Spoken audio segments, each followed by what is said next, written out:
कानपुर देहात की एक झोपड़ी में आग लगने से 2 मासूम बच्चियों की जान चली गई। वहीं एक छोटा बच्चा और उसकी मां की हालत गंभीर है।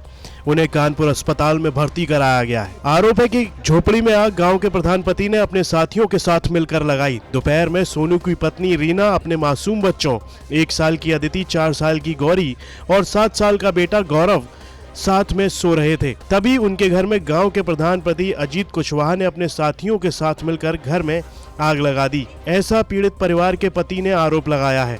झोपड़ी में आग लगने से 2 मासूम बच्ची अदिति और गौरी की मौत हो गई। वहीं रीना और गौरव गंभीर रूप से झुलस गए। घटना की सूचना पर भारी पुलिस बल गांव में तैनात कर दिया गया है। पुलिस इस मामले की जांच में लगी है। मामला कानपुर देहात के मंगलपुर थाना क्षेत्र के भूटा गांव का है, जहां रविवार को गांव के सोनू के झोपड़ी में अचानक आग लग गई, जिसमें 2 मासूम बच्चियों की जलकर जान चली गई। वहीं उनकी पत्नी और बेटा गंभीर रूप से झुलस गए, जिनको ग्रामीणों ने मिलकर अस्पताल में भर्ती करवाया, जहां उनका इलाज जारी है। क्या घटना हुई? आग कैसे लगी? आग अजीत ने लगाई, डीलर ने लगाई और उसका सूर्यचंद का लड़का था कल्लू अभिजीत। किस बात को लेकर लगाई? क्या रंजिश? झगड़ा हुआ था उस दिन, दुकान पे भी आग लगाई थी, ईंट पत्थर सब चलाया था। और हमारी फूफी पहले।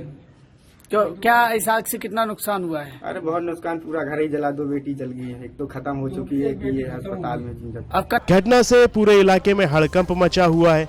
एसडीएम और सीयू ने मौके पर पहुंचकर मामले की जानकारी ली। बताया जा रहा है कि घर में 23 अप्रैल को पीड़ित सोनू की बहन प्रीति की शादी होने वाली थी, जिसकी तैयारियां चल रही थीं। शादी का सामान भी खरीद कर रखा गया था, जो आग में जल गया।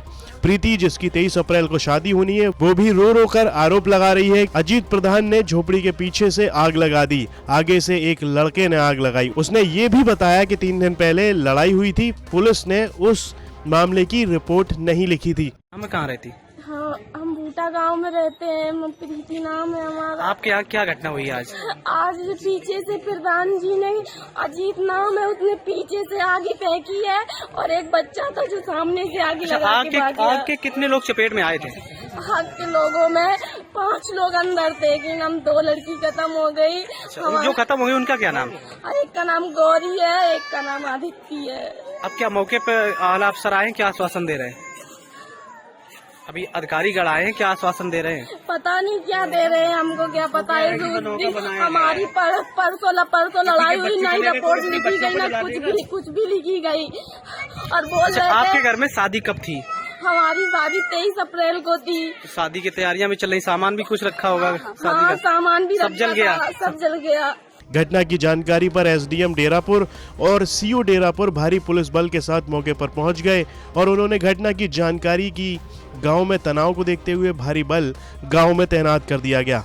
वहीं एडिशनल एसपी राजेश कुमार पांडे का कहना है कि मंगलपुर के भूटा गांव में सोनू की झोपड़ी में आग लगने से बेटी अदिति और गौरी की इलाज के दौरान मौत हुई है। वहीं उनका बेटा और पत्नी रीना को प्राथमिक उपचार के बाद कानपुर के हैलट रेफर कर दिया गया है। साथ ही उन्होंने ये भी कहा कि लॉ एंड ऑर्डर की कोई समस्या नहीं है। आप सबको सादर अवगत कराना है कि थाना मंगलपुर के ग्राम भूठा में आज सोनू सिंह के यहाँ दोपहर पश्चात छप्पर में आग लग जाने के कारण उनके बेटी गौरी, जिसकी उम्र 6 वर्ष है, और अदिति, आग लगने के कारण उपचार के दौरान उनकी मृत्यु हो गई है।